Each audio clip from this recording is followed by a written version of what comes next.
ಆತ ಅಕ್ಕಿಯನ್ನ ಕಂಡುಕೊಂಡಂತ ಕತೆ ಸತ್ಯನಾಪುರತ ಸಿರಿ ಅನ್ನುವ ಪಾರ್ಥನದಲ್ಲಿ ನಮಗೆ ಸಿಗ್ತದೆ. ಮೂಲ ತುಳುವ ಯಾವ ರೀತಿ ಅಕ್ಕಿಯಿಂದ ಅನ್ನವನ್ನು ಕಂಡುಕೊಂಡಿದ್ದಾನೆ. ಅವಾಗ ಮೂರ್ಖ ತುಳುವ ಹೇಳ್ತಾನೆ, ನಾನು ಕಡಿತೇನೆ ನಿನ್ಗೇನು. ಅವಾಗ ಇವನಿಗೆ ಭಯದೊಂದಿಗೆ ಭಕ್ತಿ ಸೃಷ್ಟಿ ಆಗಬೇಕು ಅನ್ನುವಂತ ಸಂಕಲ್ಪದೊಂದಿಗೆ ಹರಿಯುವಂತ ತೊರೆಯಿಂದ ಕಲ್ಲನ್ನೆತ್ತಿ ವನದ ಮಧ್ಯೆ ಹಾಕಿ ಯಾವುದರಿಂದ ಪ್ರಕ್ರಿಯೆಯನ್ನು ನೋಡ್ತಾನೆ. ನನ್ನದ ಶಕ್ತಿ ಹೇಗಿರ್ಬೇಕು, ಆನೆಯ ನುಗ್ಗಿನಂದದಿ ಬರಬೇಕು. ನವಿಲು ಗರಿಬಿಚ್ಚಿ ಕುಣಿಯುವಾಗ ಯಾವ ಒಂದು ಚಂದ ಕಾಣುತ್ತದೆ, ಮನಸ್ಸಿಗೆ ತೃಪ್ತಿ ಆಗ್ತದೆ, ಕಣ್ಣುಗಳು ತುಂಬಿ ಬರ್ತದೆ, ಅದೇ ರೀತಿ ಗರಿಬಿಚ್ಚಿದ ರೀತಿಯಲ್ಲಿ ನಾಟ್ಯವಾಡಬೇಕು. ಬಂಧುಗಳೇ, ನಮ್ಗೆಲ್ರಿಗೂ ಒಂದಷ್ಟು ಸಂಶಯ ಇದೆ.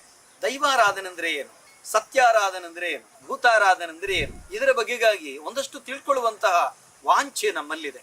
ನನ್ನ ಅನುಭವವನ್ನು ನಾನು ಹೇಳುವಂಥದ್ದು. ದೈವಾರಾಧನೆ ಯಾಕಾಯ್ತು? ಈ ಪ್ರಕೃತಿಯನ್ನು ಸಂರಕ್ಷಿಸುವುದಕ್ಕೆ ಮತ್ತು ಇಲ್ಲಿನ ಸಕಲ ಜೀವ ಚೈತನ್ಯಗಳನ್ನು ಉಳಿಸುವುದಕ್ಕಾಗಿ ಪ್ರಾಚೀನ ತುಳುವ ಕಟ್ಟಿಕೊಂಡಿರುವಂತಹ ಒಂದು ವೈಶಿಷ್ಟ್ಯಪೂರ್ಣವಾದಂತಹ ಆರಾಧನೆ. ಅದರೊಂದಿಗೆ ಮನುಷ್ಯನ ಬದುಕಿನಲ್ಲಿ 2 ವಿಧದ ರೋಗ, ಆಧಿ ಅಂದ್ರೆ ಮಾನಸಿಕ ರೋಗ, ವ್ಯಾಧಿ ಅಂತ ಹೇಳಿದ್ರೆ ದೈಹಿಕ ರೋಗ. ಈ 2 ವಿಧದ ರೋಗಗಳಿಗೆ ಮದ್ದು ಮೂಲಿಕೆಗಳನ್ನ ಕಂಡು ಹುಡುಕುವಂತಹ, ಆ ಮುಖೇನ ಆ 2 ರೋಗಗಳನ್ನ ಶಮನಗೊಳಿಸುವಂತಹ ಒಂದು ಉತ್ಕೃಷ್ಟವಾದಂತಹ ಪ್ರಯತ್ನವನ್ನ ಆ ಕಾಲಘಟ್ಟದಲ್ಲಿ ಮೂಲ ತುಳುವ ಮಾಡಿರುವಂತಹ ವ್ಯವಸ್ಥೆಯೇ ಈ ದೈವಾರಾಧನೆ, ಈ ಸತ್ಯಾರಾಧನೆ. ಬಂಧುಗಳೇ, ಮಾನಸಿಕ ವ್ಯಾಧಿ ಮತ್ತು ದೈಹಿಕ ವ್ಯಾಧಿ. ದೈಹಿಕ ವ್ಯಾಧಿ ಯಾವ ರೀತಿ? ಮನುಷ್ಯನಿಗೆ ವಾತ ಪಿತ್ತ ಕಫ ಸಹಿತವಾಗಿ 100 ವಿಧದ ರೋಗಗಳಿದ್ದಾವೆ. ಆ 100 ವಿಧದ ರೋಗಗಳಿಗೆ 1000 ವಿಧದ ಗಿಡಮೂಲಿಕೆಗಳ ಮದ್ದಿನ ಗಿಡ ಮರ ಬಳ್ಳಿಗಳ ಸಂಕುಲ ಈ ತುಳುವ ನೆಲದಲ್ಲಿದೆ. ಹೇಗೆ ಈ ತುಳುವ ನೆಲದ ಎಲ್ಲ ಗಿಡ ಮರ ಬಳ್ಳಿ ಸಂಕುಲಗಳು ಮದ್ದು ಮೂಲಿಕೆಗಳಾಗ್ತವೆ. ಈ ತುಳುವ ನೆಲಕ್ಕೆ ತ್ರಿಗರ್ತ ಅಂತ ಹೆಸರು. 3 ಸುತ್ತ ನೀರು, 1 ಕಡೆ ಭೂಪ್ರದೇಶ. ಮನುಷ್ಯ ಬಹಳ ವಿಶೇಷವಾಗಿ ಇದರ ವ್ಯಾಪ್ತಿಯನ್ನ ಆ ಕಾಲದ ತುಳುವ ಪಾರ್ಥನಗಳಲ್ಲಿ ಕಟ್ಟಿಕೊಟ್ಟಿದ್ದಾನೆ. ರಾಮೇಶ್ವರ ಗಡಿಯಿಂದ ನೀಲೇಶ್ವರ ಗಡಿ, ನೀಲೇಶ್ವರ ಗಡಿಯಿಂದ ಅಂಕೋಲ ಗಡಿ, ಮುಡನಘಟ್ಟ, ಪಡುವಣ ಕಡಲು, ಇದು ತೌಳವ ಮಾತೆಯ ಒಡಲು. ಇದು ತ್ರಿಗರ್ತ. ನೀರು ಎಲ್ಲಿ ತಿರುಗಿ ತಿರುಗಿ ಬರ್ತದೋ ಅಲ್ಲಿ ಆ ನೀರಿನೊಂದಿಗೆ ಅಲೆಗಳೆದ್ದು ಒಂದಷ್ಟು ಮಣ್ಣು ಕಸಗಳೆಲ್ಲ ಸೇರಿ, ಆ ಮಣ್ಣು ಸೇರಿ ಸೇರಿ ಸೇರಿ ಆಗಿರುವಂತಹ ಮೃದುವಾದ ಫಲವತ್ತಾದ ಭೂಮಿ ಈ ತುಳುವ ನೆಲ ಆಗಿರುತ್ತದೆ. ಈ ಫಲವತ್ತಾದ ಮಣ್ಣು ಇದು ರೈತನ ಮಿತ್ರನಾಗಿರುವಂತಹ ಎರೆಹುಳುವಿಗೆ ಆಹಾರ ಆಗ್ತದೆ. ಎರೆಹುಳು ಇದನ್ನು ತಿಂದು ಜೌಗು ಮಾಡ್ತದೆ. ಜೌಗಾದಂತ ಮಣ್ಣನ್ನ ಗೆದ್ದಲು ತಿಂತದೆ. ಗೆದ್ದಲು ತಿಂದು ಹುತ್ತ ಕಟ್ತದೆ.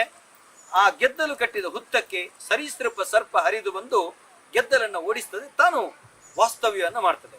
ಹಾಗಾದ್ರೆ ಇದರಲ್ಲಿ ಏನಪ್ಪ ವಿಶೇಷ? ತುಳುವ ನೆಲದ ಈ ತ್ರಿಗರ್ತದ ಈ ಮೃದು ಭೂಮಿಯಲ್ಲಿ ಸರ್ಪ ಹರಿದ ಮಣ್ಣು ಮನುಷ್ಯನ ಚರ್ಮ ವ್ಯಾಧಿಗೆ ಮದ್ದು.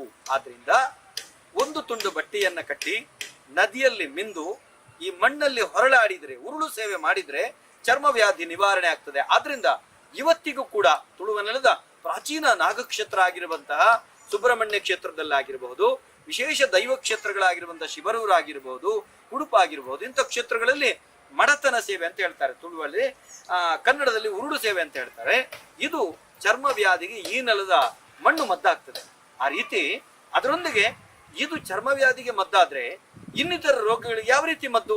ಇಲ್ಲಿನ ನೆಲದಲ್ಲಿ ಹುಟ್ಟಿರುವಂತಹ ಎಲ್ಲ ವೃಕ್ಷ ಸಂಕುಲಗಳ ಚಿಗುರುಗಳನ್ನ ತೆಗೆದು ಅದರ ಕಷಾಯವನ್ನ ಮಾಡಿ ಕುಡಿಯುವಂಥದ್ದು, ಕೆತ್ತೆಯ ಕಷಾಯವನ್ನು ಮಾಡಿ ಕುಡಿಯುವಂಥದ್ದು ಮತ್ತು ಚಿಗುರಿನ ಚಟ್ನಿಯನ್ನು ಮಾಡಿ ತಿನ್ನುವಂಥದ್ದು, ಇಂಥದ್ದೆಲ್ಲ ಬೇರೆ ಬೇರೆ ರೀತಿಯ ಒಂದು ಖಾದ್ಯಗಳೊಂದಿಗೆ ಮದ್ದಾಗಿ ಸ್ವೀಕರಿಸುವಂತ ಕ್ರಮ ಇದೆ. ತುಳುವಲ್ಲಿ 2 ಗಿಡಗಳನ್ನ ಬಿಟ್ಟು ಮತ್ತೆ ಎಲ್ಲವನ್ನ ಮದ್ದಾಗಿ ಮೂಲಿಕೆಯಾಗಿ ಬಳಕೆ ಮಾಡ್ತಾರೆ. ಯಾವ 2 ಗಿಡಗಳು? ಒಂದು ಕಾಸರಕ, ಇನ್ನೊಂದು ಕನ್ನಪಡೆ ಅಂತ ಹೇಳ್ತಾರೆ. ಅದು ಹಾಲು ಬರುವಂತ ಗಿಡ. ಅದು ತುಳುವಲ್ಲಿ ಕನ್ನಪಡೆ ಅಂತ ಹೇಳುವಂಥದ್ದು, ಕನ್ನಡದಲ್ಲಿ ನಂಗೆ ಗೊತ್ತಿಲ್ಲ, ದಯವಿಟ್ಟು ಕ್ಷಮಿಸಿ. ಆದ್ರಿಂದ ಈ 2 ಗಿಡಗಳನ್ನು ಬಿಟ್ಟು ಮತ್ತೆಲ್ಲದರ ಚಿಗುರನ್ನ ಮಾಡ್ತಾರೆ. ಆದ್ರೆ ಇತ್ತೀಚೆಗೆ ವೈದ್ಯ ಪದ್ಧತಿ ಅದು ವಿಸ್ತಾರ ಆಗಿದೆ. ಆ ಕಾಸರಕನ ಕಾಯಿಯಿಂದಲೂ ಮದ್ದನ್ನ ತಯಾರಿಸ್ತಾರೆ. ಇಂತಹ ಒಂದು ಅದಮ್ಯವಾದಂತಹ ವೃಕ್ಷ ಸಂಕುಲಗಳಿದ್ದಾವೆ. ಇದನ್ನು ಸಂರಕ್ಷಿಸುವುದಕ್ಕೋಸ್ಕರ ಮನುಷ್ಯ ದೈವಾರಾಧನೆ ಮಾಡಿದಾನೆ ಅಂತ ಹೇಳ್ತಾರೆ. ಹೇಗೆ? ಮನುಷ್ಯ ಆತ ಬೆಳೆದುಕೊಂಡು ಹೋಗ್ತಾನೆ, ಬೆಳೀತಾ ಬೆಳೀತಾ ಹೋಗ್ತಾನೆ. ಆತನಿಗೆ ಆಶ್ರಯಕ್ಕೆ ಬೇಕಾಗಿ ಪ್ರಕೃತಿಯನ್ನ ಕಾಣುತ್ತಾನೆ. ಪ್ರಕೃತಿಯನ್ನ ಕಂಡಾಗ ಒಂದೊಂದು ಸರೀಸೃಪಗಳು, ಒಂದೊಂದು ಪ್ರಾಣಿಗಳು ಅದರ ಆಶ್ರಯವನ್ನು ಪಡ್ಕೊಂಡಿರುವಂತದನ್ನ ನೋಡ್ತಾನೆ. ಸರಿಯಾಗಿ ನೋಡಿ, ಹುಲಿಗೆ ಹೇಗೆ ಗುಹೆ ಇದೆಯೋ, ಹಕ್ಕಿಗಳಿಗೆ ಕಾರಿ ಅಂತ ಹೆಸರು, ಗೂಡಿಗೆ ಕಾರಿ ಅಂತ ಹೆಸರು, ಸರೀಸೃಪ ಸರ್ಪಕ್ಕೆ ಹುತ್ತ ಆಶ್ರಯ ಆದ್ರೆ, ನಾವು ಬೇರೆ ಬೇರೆ ಪ್ರಾಣಿಗಳಿಗೆ, ಕಾಗೆಗೆ ಕೂಡ ಒಂದು ಗೂಡಿದೆ.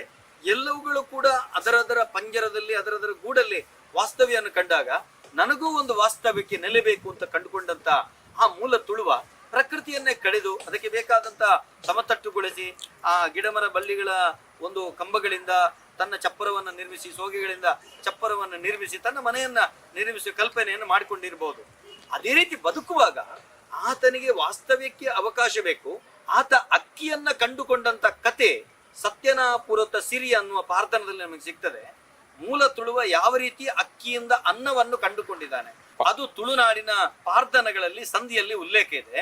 ಆ ರೀತಿ ಅಕ್ಕಿಯಲ್ಲಿ ಅನ್ನವನ್ನು ಕಂಡುಕೊಂಡಂತಹ, ಭತ್ತವನ್ನು ಕಂಡುಕೊಂಡಂತಹ ಆ ತುಳುವ ಆ ಕೃಷಿಗಾಗಿ ಭೂಮಿಯನ್ನು ಸಮತಟ್ಟುಗೊಳಿಸ್ತಾನೆ. ಆಮೇಲೆ ಆತನ ಆಸೆ ಅತಿಯಾದಾಗ ಎಲ್ಲ ಪ್ರಕೃತಿಯನ್ನು ನಾಶ ಮಾಡಿಕೊಂಡು ಹೋಗುವಾಗ ಬುದ್ಧಿವಂತ ತುಳುವ ತಡೀತಾನೆ. ನಿನಗೆ ಪ್ರಕೃತಿ ಸಂರಕ್ಷಣೆಯನ್ನು ಮಾಡ್ತದೆ, ಆ ಪ್ರಕೃತಿಯನ್ನು ನಾಶ ಮಾಡಬೇಡ. ನಿನ್ನೊಂದಿಗೆ ಇನ್ನಿತರ ಸರೀಸೃಪಗಳಿಗೆ ಈ ಬನಗಳು ಆಶ್ರಯ ತಾಣ ಆಗಿದೆ, ಅಸಂಖ್ಯ ಪಕ್ಷಿ ಪರ್ಣಗಳಿಗೆ ಇದು ಆಶ್ರಯ ತಾಣ ಆಗಿದೆ, ಪ್ರಕೃತಿಯನ್ನು ನಾಶ ಮಾಡಬೇಡ. ಆವಾಗ ಮೂರ್ಖ ತುಳುವ ಹೇಳ್ತಾನೆ, ನಾನು ಕಡಿತೇನೆ, ನಿನ್ಗೇನು?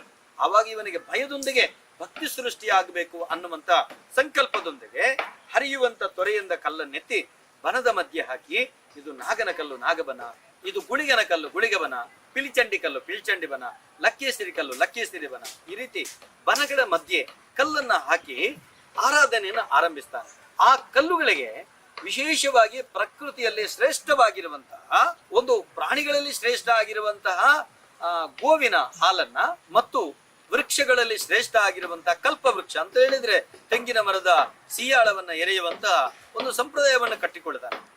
ಆ ಮುಖೇನ ವರ್ಷಕ್ಕೊಂದು ಸಾರಿ ಭೂಮಿ ಸುಡು ಸುಡು ಅನ್ನುವಂತ ಸಂದರ್ಭದಲ್ಲಿ ಬನವನ್ನ ಪ್ರವೇಶಿಸಿ, ಇಡೀ ಕುಟುಂಬ ಸೇರಿ ಬನವನ್ನ ಪ್ರವೇಶಿಸಿ, ಬನದ ಮಧ್ಯೆ ಇರುವಂತ ಕಲ್ಲಿಗೆ ಅದನ್ನ ಎರೆದು, ಅದಕ್ಕೆ ತನುಮೈಪುನಿ ಅಂತ ಹೇಳ್ತಾರೆ. ಅಂತ ಹೇಳಿದ್ರೆ ಸಂಪು ಮಾಡುವುದು, ತನು ಅಂತ ಹೇಳಿದ್ರೆ ಸಂಪು ಅಂತ ಅರ್ಥ, ಸಂಪು ಮಾಡುವುದು. ಅದನ್ನು ಎರೆದು ಅಲ್ಲಿ ಪ್ರಾರ್ಥಿಸ್ತಾನೆ ಪ್ರಕೃತಿ ದೇವತೆಯಲ್ಲಿ.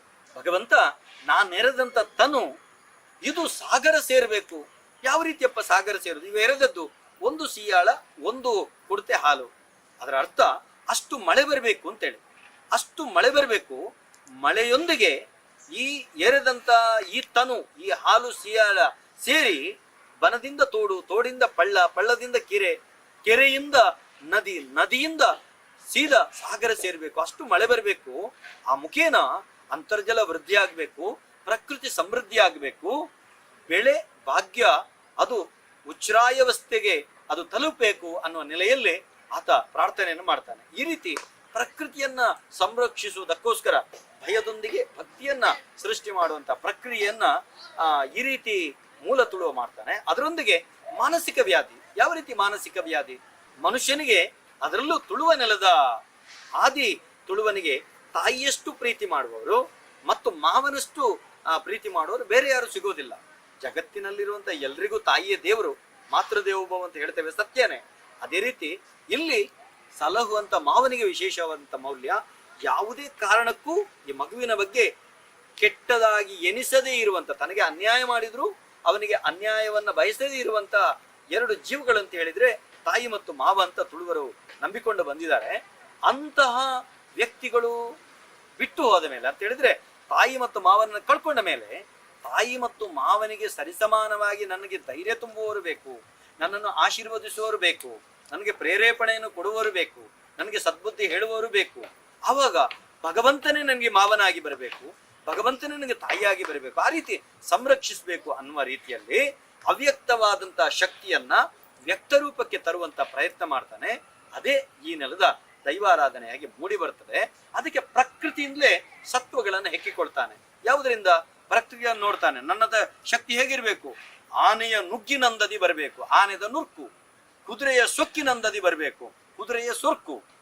ನವಿಲಿನ ನಾಟ್ಯದಂದದಿ ಅರ್ಥ ನಾಟ್ಯವಾಡಬೇಕು.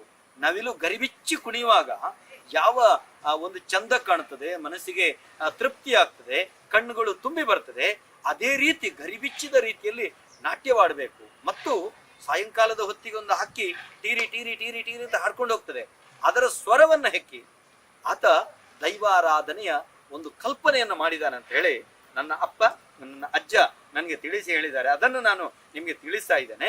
ಈ ರೀತಿಯ ಪ್ರಕೃತಿಯಿಂದ ದೈವಾರಾಧನೆ ಸೃಷ್ಟಿಯಾಗ್ತದೆ. ಈ ರೀತಿಯ ಆರಾಧನೆ ಬಹಳ ವಿಸ್ತಾರವಾಗಿ ಬೆಳೆದು ಬೆಳೆದು ಬೆಳೆದು ಮುಂದುವರಿತದೆ. ಇದರ ಬಗ್ಗೆಗಾಗಿ ನಾನು ಮುಂದಕ್ಕೆ ತಿಳಿಸ್ತೇನೆ. ಸಂಶಯಗಳು ಬಂದ್ರೆ, ಏನಾದರೂ ಪ್ರಶ್ನೆಗಳನ್ನು ಕೇಳುವುದಂತಿದ್ರೆ ಕಮೆಂಟ್ ಬಾಕ್ಸ್ ಇದೆ ನೋಡಿ, ಸಂದೇಶ ಪೆಟ್ಟಿಗೆ, ಅದರಲ್ಲಿ ತಾವು ಸಂದೇಶಗಳನ್ನು ಕಳಿಸಿ. ನನ್ನದು ಎಷ್ಟು ಸಾಧ್ಯತೆ ಇದೆ ಖಂಡಿತವಾಗಿಯೂ ತುಳುನಾಡಿನ ದೈವಾರಾಧನೆಯ ಬಗ್ಗೆ ನಾನು ತಿಳಿಸುವುದಕ್ಕೆ ಪ್ರಯತ್ನ ಮಾಡ್ತೇನೆ. ತಾವುಗಳು ಕೂಡ ಇದನ್ನು ಸ್ವೀಕರಿಸಬೇಕಂತ ಕೇಳ್ಕೊಳ್ತಾ ಇದ್ದೇನೆ. ನಮಸ್ಕಾರ.